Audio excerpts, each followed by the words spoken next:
galera que tá falando do game reclamar.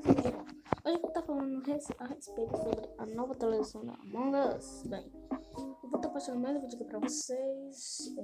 Mais um vídeo aqui bem simplesinho.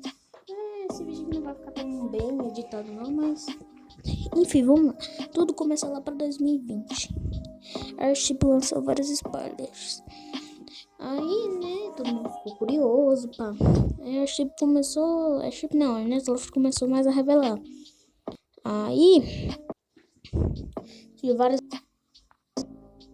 spoilers. E quando começaram a soltar spoilers, ou seja, vi dois spoilers. Um de 16 papelzinhos, entre 17 ou 15.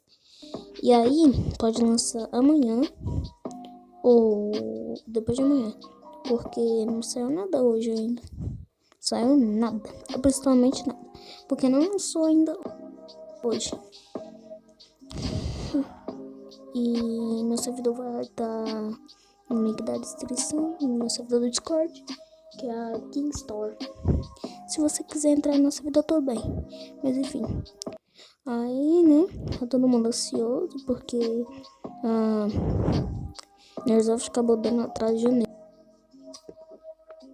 Pode acabar lançando no dia 15, 16, entre o dia 16 e entre o 17. Então esse foi o vídeo, deixe seu like, espero que tenha gostado. Falou!